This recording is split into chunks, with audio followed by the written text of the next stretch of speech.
The only thing we have to Beer. is Beer. itself.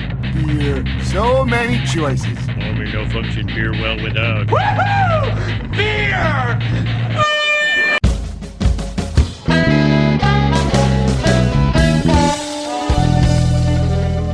Hello and welcome to the premiere edition of Beer Busters, where we're going to give you the reviews and news about those wonderful brews. My name is Dan Baker. I'm here with Steph Hefner as my co-host and brewologist. And today we are going to go through a little bit of news for you and review a couple of choice brews that we have here with us today. So Steph, why don't you say hi to everybody? Hello, everyone. Now that they know you're a real person. That's right. Why don't we get started? So as far as the news is concerned, there is a minor league baseball team in Minnesota called the St. Paul Saints, who are embracing the continuing tradition of having a beer at a baseball game. They are opening on May 11th of this season. They're going to open a 70-foot-long craft beer bar, which is going to be called the Beer Dabbler Bullpen. And according to Scott Bush, the assistant general manager of the team, their goal is to enhance the Saints' experience, and this partnership with the Beer Dabbler will allow their fans to choose from a wide variety of craft beers. And I know I love going to a baseball game on a nice, warm, hot day and have a nice cold beer in my hand while I'm watching one of my favorite sports.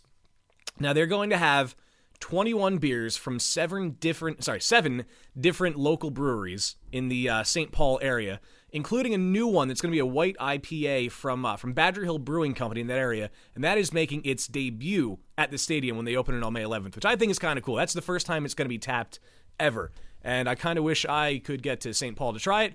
And if anyone from Badger Hill happens to hear this, send me a bottle of that beer, please. Whenever we watch our favorite games on television, we always see that the big sponsor is Budweiser, Bud Light, Coors. And it's a little disheartening for fans that are big craft beer drinkers. But I think the trend is with local arenas and baseball stadiums that they are embracing the craft beer movement. I recently attended a game at the Wells Fargo Center in Philadelphia, and I was excited to walk around the arena and see beers from Goose Island, bottles of Victory Brewing Company beers, readily available at every corner of the stadium. So that's exciting to see, and hopefully this trend continues. Yeah, Philly is a good beer town. Having lived in Philadelphia myself for a couple of years, they have every summer a beer week where there's just events left and right in the city where you can get good specials, different beers that aren't necessarily promoted throughout the city. But it kind of raises awareness of everything, and I think I can honestly blame Philadelphia and, of course, you, Steph, for my love of beer that I have now. My opinion, it's the best beer drinking city in the country, and I've been to many. And, you know, Pennsylvania still holds strong with having more breweries in its history than any other state in the country. So we have a big reputation to uphold. That's true. And you've been to pretty much every brewery in Pennsylvania, right? I have, yes. We have a trip coming up to Erie in May, and after that trip, I can officially say I've checked off every brewery in Pennsylvania. So I'll have to start working in the tri-state area next. So, question, not to deviate from the news too much, what's your favorite that you've been to in Pennsylvania? My favorite Pennsylvania brew pub by far is Victory Brewing Company in Downingtown. They're opening a new brewery in Parksburg, Pennsylvania, which is in South Central Pennsylvania, hopefully opening up this summer. And who knows, maybe I'll get my first commercial brewing job there. So I'm excited to share some Victory beers I brought along today with you and talk more about that awesome brewery. Another good one is Bullfrog up in North Central. Amazing beers. They're doing great things with sour aging beers, and it's exciting to see where Pennsylvania craft beer is headed. I agree. I'm a pretty big fan of Victory. Downingtown is a suburb of Philadelphia, and it's with Victory there, it's got a really nice, a really good business strategy they can get in Philadelphia, that the great beer city that it is, pretty much right next door to it. The last bit of news that I saw is there's a book that's come out, and I read an article from on NPR's website that there's a book called The Summer of Beer and Whiskey, which is by a man named Edward, I hope I'm pronouncing his name correct, Acorn. It's about how in 1883, a German immigrant who was also a beer garden owner decided that he wanted to get involved in baseball, with his motivation being really to sell more beer. He founded the St. Louis Browns, which of course is now the St. Louis Cardinals, and after that, with the team, he decided that he was going to help found a league called the American Association, which was in contrast to the existing National League at the time, where they would have games on Sundays. They would have pretty cheap tickets, inexpensive tickets. That way more people could come to the game. And, of course, he would sell beer. at the game, which kind of goes back into what the St. Paul Saints are doing with their craft beer. But this was in 1883, and the man was I honestly have forgotten his name, but this man who founded the Browns, he made it so that beer could be part of the game. And if it hadn't been for him doing that, baseball as we know it today would be completely different. Because at this point, let's face it, kind of like I said with the St. Paul Saints, you go into a baseball game and you make sure you have a beer or 2 or 5 or 7. As long as you can afford it. Right, exactly. And as long as you have a designated driver, too. Amen. Yes. I also found an awesome book that was just released a few weeks ago, The Birth of Craft Brew Revolution by Dr. Ben Novak. And I was attached to this book because Mr. Novak was born in Johnstown, Pennsylvania, in central Pennsylvania. He went to Penn State, graduate there, and he was a lawyer for 30 years. The book is a collection of 71 columns that he wrote that were first published in the Center Daily Times, a newspaper of central Pennsylvania, published between 1984 and 87. Wow, I was pretty young back then, but who knew that was when the craft brew revolution started. It was the inception of craft beer, which was very unfamiliar to most at the time. And, you know, before the advent of the internet and Twitter and Facebook, where we get a lot of our craft beer information today, these were groundbreaking articles, and it gave background into how this movement had arrived and taught people about the many styles, the new brewers, the flavors, and brands that craft beer introduced. And he would regularly go to Zeno's, a bar that I frequently went to with my brother when he was studying at Penn State. And in 1986, they started carrying the Yuengling Porter on draft, and people packed that bar for that beer, which was an exciting time.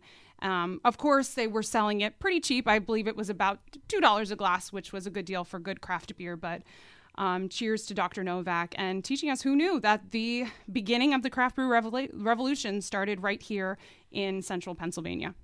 Now, you mentioned Yuengling during that little story that you had there. Yuengling is by far one of the best local beers that you could possibly have. And they're a little more nationally known now, which is great for them. They hold the mark as America's longest running brewery, and I believe they are also the 5th or 6th largest brewery in the country as we speak right now. Yeah, and some craft beer geeks argue whether or not Yuengling should be considered a craft brewery because of the ingredients and because of the amount of beer that they make. But as Pennsylvania natives, we still have a special place in our heart for Yuengling and their history. And sometimes you just need a Yuengling lager. It's a good beer. It's very true. It's a really good amber lager. And I would argue that they should be a craft brewery. They were family owned in fact, they're still family owned. Absolutely. Dick Yuengling, is that the guy's name now? Yep. Dick Yuengling? Still a descendant of everybody that's had a hand in this. They are officially America's longest running brewery, which is great, and I will call them a craft brewery, and I will defend that because if Sam Adams can be called a craft brew, Yuengling most certainly can. Sam Adams has a very wide distribution, whereas Yuengling is limited to a regional kind of thing, although they do have a second brewery in Florida now, which kind of helps with everything. Yeah, I'm visiting that brewery this summer. Very exciting. I'm taking our grandfather there, so I'm excited to visit their southern brewery. So, with all that wrapped up, let's drink some beer. Let's drink beer. All right, so Steph, why don't you tell us the first one that we're going to have today? All right, let's get pouring. So this first one, of course, we got to start with one of my beers. This is a brown ale. And I'd like to point out that I'm not just saying this because Steph is my cousin and my co-host. Her beer is some of the best that I've ever really had. And he better say that. Yeah, if I don't, I won't really have a place to stay whenever I come into town anymore. I've been homebrewing now for close to 2 years, and a few months ago I brewed this brown ale. It's an all-grain recipe that I tweaked and borrowed from the Homebrewer's Bible, Charlie Papazian's The Joy of Homebrewing, which is the very first homebrew book I ever read, and where I learned a lot of the techniques I still use today. The brown ale style spawned from the English style in northern England, very, very popular starting in the 1700s, possibly even earlier. It's a brown ale, usually lower in alcohol. My spin on it, it's American brown ale. I used an American yeast and American ingredients.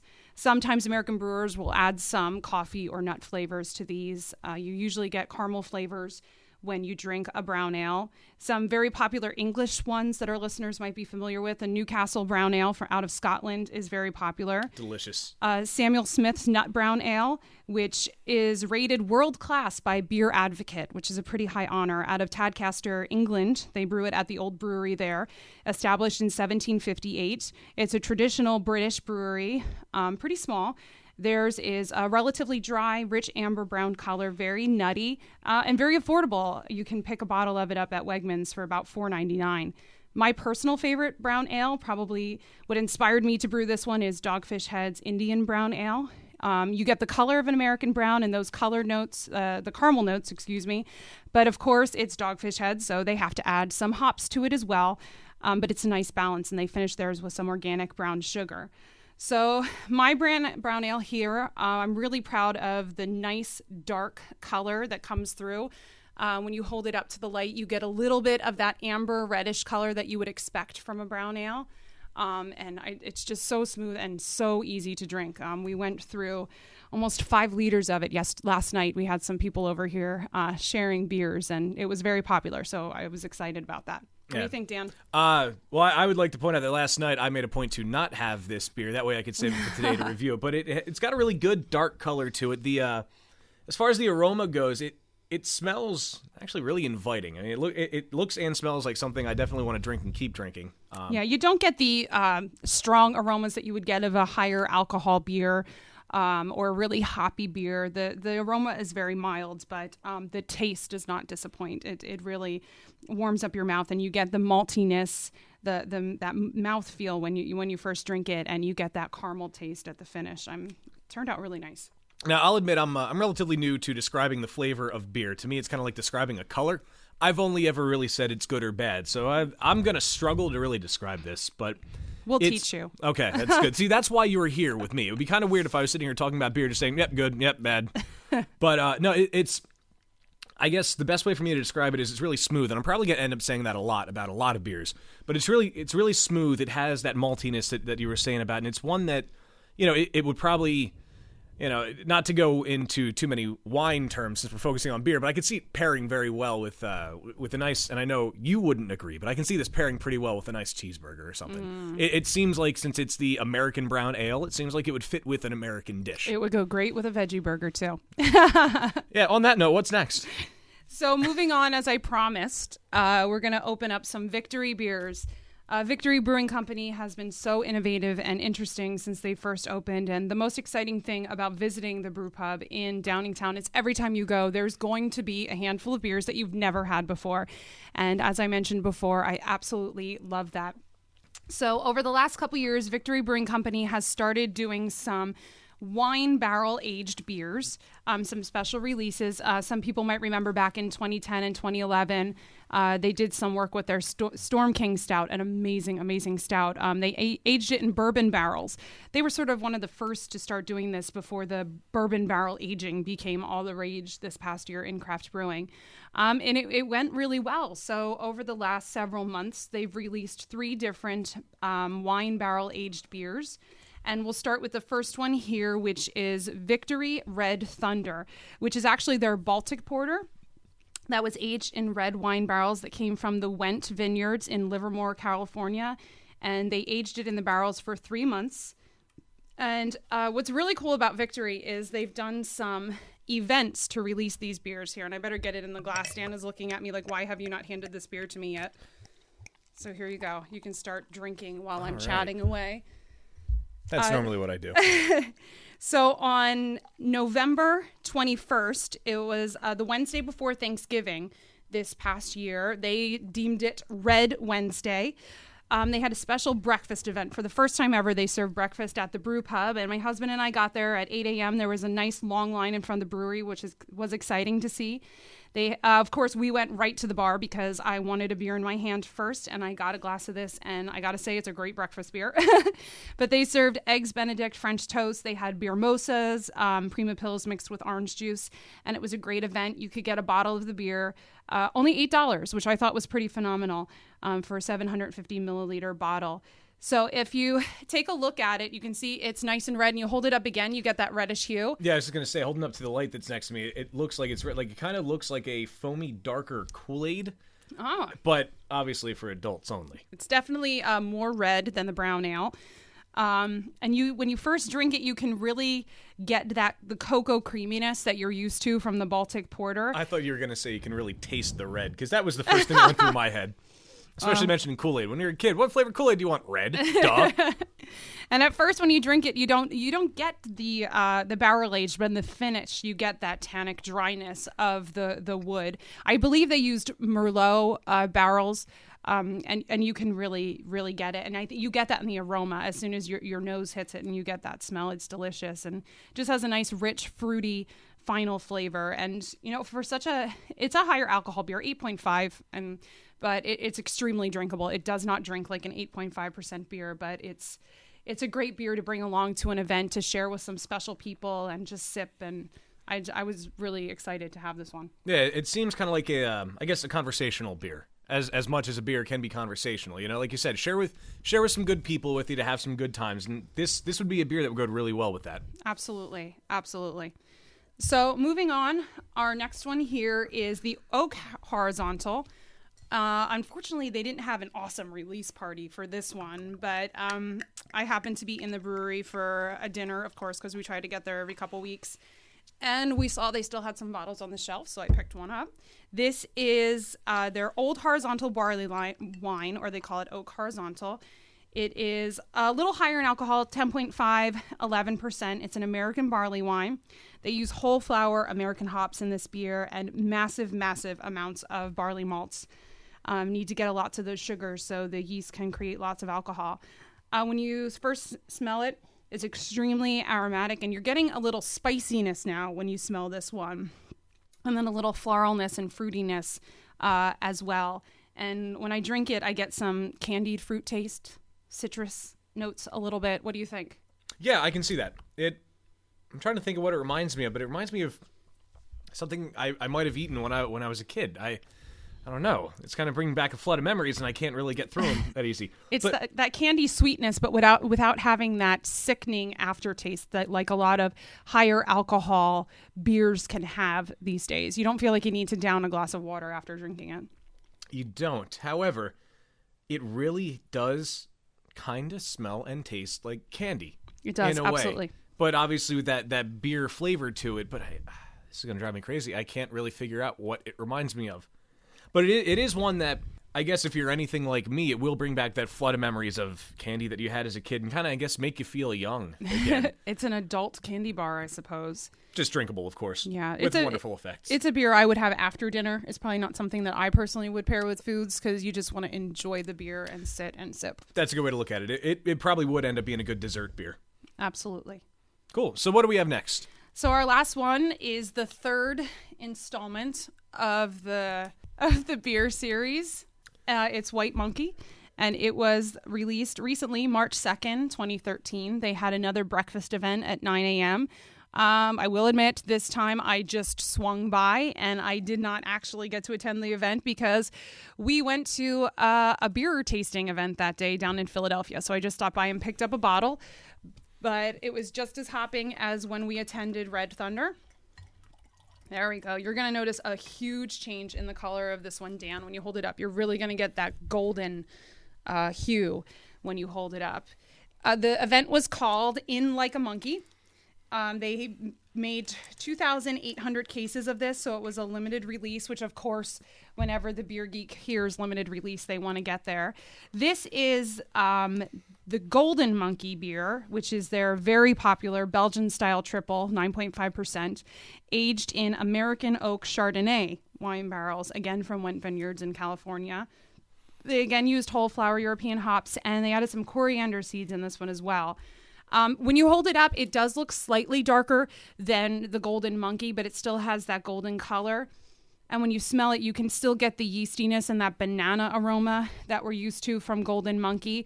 But when I drink it, it's a lot more subtle and a lot more mellow than the Golden Monkey, and that wine flavor is very subtle as well.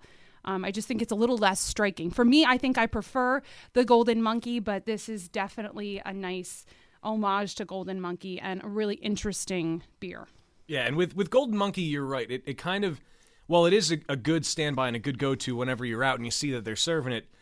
It can be, if you're not really expecting it, or maybe it's the first time you're drinking it, it can be kind of overwhelming and overpowering. And this is, you're right, a lot smoother than that, but you still do get a lot of the same flavor out of it and the same aftertaste. Yeah, in it I too. love the aftertaste, and the carbonation is just perfect. They did a really nice job. So yeah, it's very smooth, very smooth. And that probably, like I said, will be my my go-to. That's your official description. adjective. Yeah, instead of good or bad. I tried to kind of get through and describe it. I don't know. How did I do? Hey, for a first timer, you sounded like a pro. I'm proud. All right. So I'm excited to see where Victory goes next and what their next barrel-aged beer will be, or who knows what their next project is going to be. But exciting times. You had mentioned that Victory in particular, since that's, I guess, who we were focusing on today. Yeah. They've done a few of those release parties, release events for it. Now, some would argue, and the first time that I heard about it, I was of this school of thought, that it's kind of just a marketing ploy, and that a beer probably should not be limited edition, or you should have a party to celebrate it. It's a new beer. You can advertise it much like you would advertise a new, I don't know anything else, really. But for me, release parties are not really beer oriented, I guess. Maybe it's just because I've never been to one, but I feel like it's a ploy to get people out to spend money at your brew pub. Well, if it's a marketing tool, it's definitely working for the craft brewing movement. What's exciting is that you're getting a lot of beer writers and a lot of people in the beer industry coming to these events and drinking the beers right away, and they're tweeting about the beers, they're blogging about the beers. Articles are being written up in Philly Beer Scene magazine and a lot of local publications. So they're definitely getting the publicity for these events. One of the main reasons I think that they do events like this and that they do limited edition beers is because beers like this, they take a lot of time, where a lot of big breweries can just shoot out a good ale 2-3 weeks and it's ready to drink, a lager maybe 6 to 8. These are, like I mentioned, they were all aged in wine barrels for at least 3 months. Many breweries do at least 6 months, up to several years, especially when you're getting into the sour ales.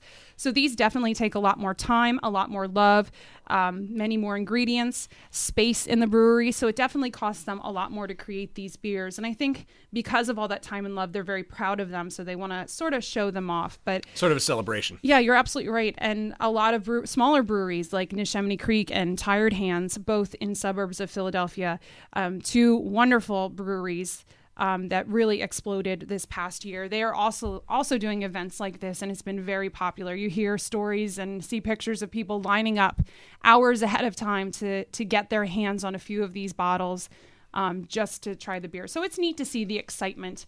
Is it a little overdone? Maybe sometimes. I think craft brewers need to be careful and save events like this for just really, really special beers.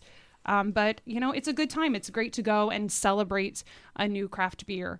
Sounds good. I guess in order to change my mind, really, I'd have to attend one or two of these events, and I'm sure I would have fun at it. I always like public gatherings like that. It's everybody kind of has the same goal in mind to drink good beer, which is really what you should be doing in life, is drinking good beer. Our grandfather, however, has a different opinion on that than we do. Yeah, but we're transforming him. Our Right. grandfather is a huge Coors Light drinker, but as often as we can, we're trying to introduce him to craft beers, and we'll get him there. And there's nothing wrong with Coors Light. Anybody that happens to be listening from Miller Coors, it is a very successful beer.